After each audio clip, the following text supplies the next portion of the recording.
लाश आप देखी थी? नहीं, हम ऐसा लाश पटा था, ऐसा लाश था कि कोई नहीं, एक पैर नहीं था, एक हाथ नहीं था, ऐसा लाश था, बोरा में बंद करके लाश ले गया, लाश कोई नहीं छुआ है। घर में लाश कोई को देखने नहीं मिला, ना मेरा बच्चा देखा, ना मेरा घर परिवार, किसी ने कोई लाश नहीं देखा। पुलिस ने किसी को सटने नहीं दिया। जब पुलिस बयान लिखा रहा था, पुलिस कहता है कि आप अपना जो लिखना है लिखिए, मैं ऊपर से कुछ नहीं जानना चाहता हूँ।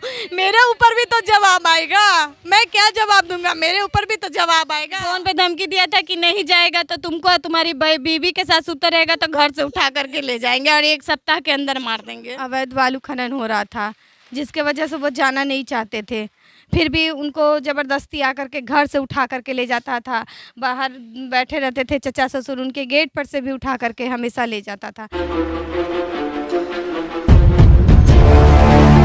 नमस्कार, मेरा नाम काजल है और आप सच तक न्यूज़ देख रहे हैं। अभी मेरी मौजूदगी करणपुरा में है।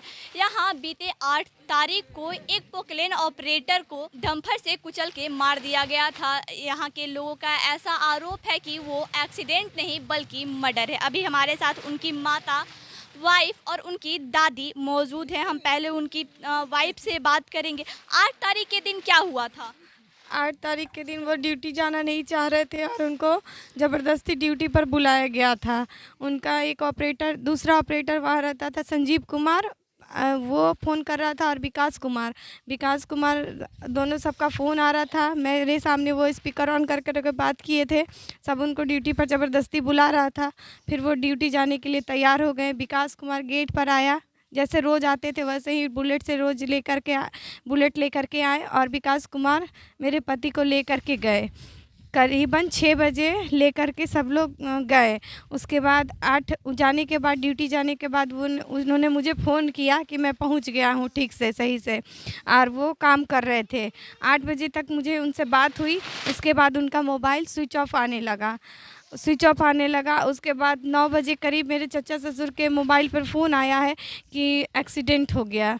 फिर उसके बाद 1 मिनट बाद फ़ोन आ रहा है कि सीधे स्पॉट डेट हो चुका है। उसके बाद मेरे परिजन वहाँ पर गए, जाते के साथ मेरे चचा ससुर गए, सारे घर के लोग एक लोग गए। जा कर के देखा कि उनका लाश छत विछत पड़ा हुआ था और वहाँ पर कोई भी लोग नहीं थे। मतलब 8 तारीख को उन्हें घर से बुला के ले गए थे लोग। 8 तारीख को उनको बुला करके, जैसे रोज़ ले जाते थे वैसे ही उस दिन भी उनको बुला करके बुलेट पे बैठा करके जैसे रोज़ ले जाते थे, विकास कुमार ले गए। तो पिछले कितने दिनों से वो काम पे नहीं जा रहे थे? 4-5 दिन से वो काम पे नहीं जा रहे थे। फिर उनके मालिक का फ़ोन आया। 8 दिन पहले उनका गाली गलौज हुआ था। वहाँ उनका एक कोई होगा, मालिक का ही कोई है जो धर्मनाथ नाम है, उनसे उसका गाली गलौज हुआ था। ड्यूटी नहीं जाने के कारण ही उनसे गाली गलौज, फ़ोन पर भी खूब गाली गलौज हुआ था। 2-3 लोग और फ़ोन किए थे, सबसे गाली गलौज हुआ था। उसके बाद ये ड्यूटी 4-5 दिन नहीं जाना छोड़ दिया। घर वाले ने बोला कि गाली गलौज करने के बाद जाना ठीक बात नहीं है, तो उन्होंने कहा ड्यूटी जाना। गाली गलौज क्यों हुआ था? ड्यूटी ना जाने के कारण उन्हें ज़बरदस्ती प्रेस किया जा रहा था कि ड्यूटी आए। उनका मन नहीं था ड्यूटी जाने को। क्यों नहीं जाना चाहते थे ड्यूटी? क्यों नहीं जाना चाहते? पुलिस के डर से नहीं जा काम, वहाँ चालान बन रहा था, बालू का चालान बंद था, तो रात का ज़्यादा ड्यूटी अच्छा नहीं रहता है और एक ही ऑपरेटर रहता था, तो बोलते थे कि रात भर हमको थकना पड़ता है। रात 24 घंटा, मतलब 1 मिनट चैन नहीं रहता है, बस खाने का भी फुर्सत नहीं रहता है। खाना देते थे, वो भी खाना ऐसा ही करके ले आते थे। मतलब वहाँ अवैध बालू खनन हो रहा था, जिसके वजह से वो जाना नहीं चाहते थे। फिर भी उनको ज़बरदस्ती आकर के घर से उठा करके ले जाता था। बाहर बैठे रहते थे चचा ससुर, उनके गेट पर से भी उठा करके हमेशा ले जाता था। तो हम इस बात को कभी गौर नहीं किए कि ऐसा भी कुछ हो सकता है। ऐसा कुछ होने से पहले भी मैंने मालिक को फ़ोन किया, घर से उनके निकलने से पहले। 8 तारीख से पहले जब उन्होंने ड्यूटी जॉइन किया, गाली गलौज के बाद 4 दिन 5 दिन के बाद, तो मैंने बोला कि मुझे बात कराइए पहले। आपको घर से जाने से पहले मैं जानना चाहती हूँ कि किसके साथ जा रहे हैं, कैसे जा रहे हैं, नहीं जा रहे हैं, क्या होगा नहीं होगा, उसके बाद हम समझेंगे ना। तो उन्होंने मुझे फ़ोन पर सब रवि राय और वीरेंद्र राय और संजय राय सबसे मुझे फ़ोन पे बात कराया कॉल कॉन्फ्रेंस के। तो मैंने बताया कि ऐसे-ऐसे बात हुआ है, गाली गलौज किए हैं, कहीं वो सब अच्छा आदमी नहीं है, झगड़ा झंझट करेगा, मारा-पीटी करेगा। तो उन्होंने मुझे दिलासा दिलाया कि ऐसा कुछ भी नहीं होगा। मेरा मुकेश है, मेरा ऑपरेटर है, उसको हम कुछ होने नहीं देंगे, आप चुपचाप से भेजिए। कुछ भी होगा तो उसका रिस्क मैं लूँगा। ये रवि राय ने मुझे दिलासा दिया था, तब मैंने जाके उनको ड्यूटी जाने दिया। जैसा कि रवि राय ने आपको दिलासा दिया था, एक्सीडेंट के बाद रवि राय आपसे मिलने आया या फिर जो उनको ले गए थे विकास? एक्सीडेंट के बाद मैंने सबसे पहले रवि राय को फ़ोन किया। 2 से 3 बार रिंग हुआ, 2 बार 3 बार रिंग हुआ, तीसरा बार मैं मोबाइल स्विच ऑफ कर दिया। अभी तक स्विच ऑफ है मोबाइल? उसके बाद मैंने नहीं लगाया। उसके बाद घर में ऐसा हादसा हो गया, ऐसा सारे लोग ऐसे हो गए, तो हम फिर उसके बाद फिर से स्विच अपना फ़ोन नहीं लगाया। तो मुकेश कुमार को यहाँ से लेके गए थे, जिनका नाम आपने क्या बताया? विकास। एक्सीडेंट के बाद क्या विकास आए आपके पास? कोई भी नहीं आया ना। मैं सबसे पहले बड़ी बात कि वहाँ से फ़ोन आना चाहिए था मेरे को, वहाँ से ड्यूटी पर से फ़ोन आना चाहिए था। ड्यूटी पर से कोई फ़ोन नहीं आया। अभी तक भी एक फ़ोन नहीं आया है कि हाँ आप कैसे हैं। सारे लोग जानते हैं कि मेरा छोटा-छोटा 2 बच्चा है। उनके मालिक तक सारा वहाँ का एक-एक आदमी जानता था।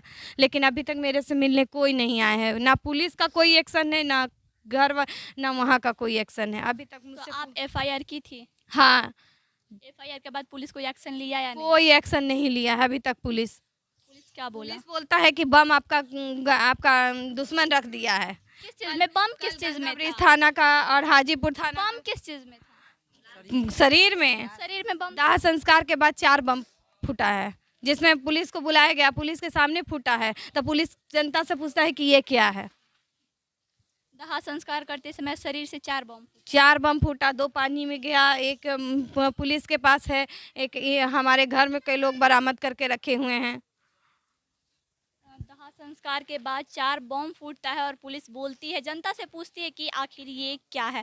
आखिर वो बम कहाँ से? पुलिस कल भी आए थे, हाजीपुर थाना के पुलिस आए थे और गंगा ब्रिज के पुलिस आए थे। सारे लोग आए, तब तक भाग गए। आधा बयान लिए, आधा पूछे कि क्या हुआ नहीं हुआ, बस यहाँ तक पूछे कि कैसे ड्यूटी ज्वाइन किया, बस इतना ही तक पूछे कि ड्यूटी ज्वाइन किया। उसके बाद फिर धड़ाधड़ उसके बाद राघव, क्या नाम है उनका, राघव दयाल जी बोलते हैं कि बताइए कि दाह संस्कार में बम कैसे आया। हमसे पूछते हैं कि दाह संस्कार में बम कैसे आया।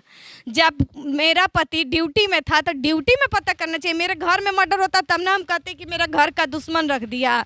ड्यूटी में था मेरा पति, तो मेरी ड्यूटी में ना मर्डर हुआ है। मर्डर तो घर में नहीं हुआ है कि मेरा दुश्मन रख देगा। आप ही बताइए। अब सारे जब औरत तो बोलने लगी, ये सब सारे लोग थे, सारे लोग जब बोलने लगे तो तुरंत गाड़ी घुमाया और भाग गया, किसी का बात ही नहीं सुनने दिया। मतलब शरीर के अंदर से 4 बम फूटा? हाँ, दाह संस्कार के बाद जिसमें पोस्टमार्टम भी हो चुका था। पोस्टमार्टम हो गया था, लेकिन पोस्टमार्टम में बम बरामद नहीं हुआ। उसके बाद दाह संस्कार में हुआ, जिसमें सारे लोग मारे जाते। तो गर्मी के वजह से सारे लोग दूर दूर छितर बितर बैठे हुए थे। प्रशासन के सामने भी बम फूटा है, फिर भी प्रशासन कहता है कि क्या है, हम नहीं जानते कि क्या है। मतलब बॉडी में से 4 बम लगातार फूटता है, लेकिन प्रशासन इनकार करती है। प्रशासन हमसे पूछता है कि ये कैसे आया। वो क्या लगता है वो बम कैसे आया होगा? मैं प्रशासन वहाँ पर था, जहाँ इनका मर्डर हुआ वहाँ प्रशासन था। घर में आया, जहाँ जहाँ आया सबके साथ साथ प्रशासन था। घर में लाश कोई को देखने नहीं मिला, ना मेरा बच्चा देखा, ना मेरा घर परिवार, किसी ने कोई लाश नहीं देखा। पुलिस ने किसी को सटने नहीं दिया। जब पुलिस बयान लिखा रहा था, पुलिस कहता है कि आप अपना जो लिखना है लिखिए, मैं ऊपर से कुछ नहीं जानना चाहता हूँ। मेरे ऊपर भी तो जवाब आएगा, मैं क्या जवाब दूंगा, मेरे ऊपर भी तो जवाब आएगा। घर से हम बात करके उनको घर से निकलने से पहले हम ड्यूटी पर फोन कर चुके थे, बात कर चुके थे, तब भेजे थे। मतलब उससे पहले कुछ आभास नहीं हुआ? ऐसा लगा ही नहीं? आभास नहीं, कुछ भी नहीं। ड्यूटी जाने तक, हम जाने के दिन भी हम उनको गेट तक छोड़ करके आए हैं। यहाँ गाड़ी लगा हुआ था, यहाँ पर वो बैठे, हम लोग सब कोई थे, सब कोई देखे, और जो ले जाता था वो बैठा करके जैसे रोज ले जाता था वैसे ही उस दिन भी ले गया। फोन पे धमकी दिया था कि नहीं जाएगा तो तुमको तुम्हारी बीवी के साथ सुता रहेगा तो घर से उठा करके ले जाएंगे और 1 सप्ताह के अंदर मार देंगे। ये धमकी कौन दिया था? संजय राय। संजय राय कौन है? मशीन का ओनर। मशीन का ऑनर? जी, मशीन का ओनर ये सब धमकी दिया था। जैसा कि ऐसा कहा गया कि डंपर से एक्सीडेंट हो गया। एक्सीडेंट नहीं हुआ है, पहले उसको मारा पीटा गया है। जब भगदड़ मचा ना तो सारा गाड़ी चढ़ाते सब चला गया है। कितना गाड़ी चढ़ा होगा? अब ये तो हम देख नहीं पाए। लाश आप देखी थी?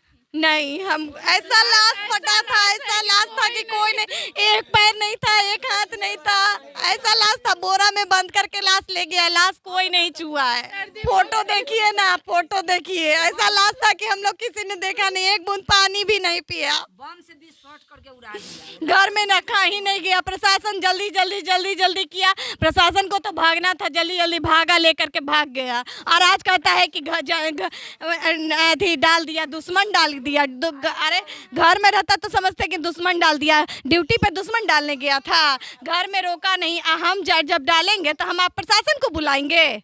और कैसे पोस्टमार्टम किया कि उसमें बम निकला। ये मृतक की पत्नी डॉली देवी हैं। इनका कहना है कि प्रशासन लाश लेके आया, लेकिन कहता है कि हमें भी जान का डर है, हम ज़्यादा कुछ इसमें नहीं कर सकते हैं। अब सोचने वाली बात यह है कि डंपर से एक्सीडेंट होता है और दाह संस्कार के टाइम 4 केन बम लाश के अंदर से विस्फोट होता है, एक गंगा के अंदर जाता है, एक प्रशासन बरामद करते हैं, दूसरे घर वाले लाके रखते हैं। आगे की खबरों के लिए बने रहें सच तक न्यूज़ के साथ। जय हिंद।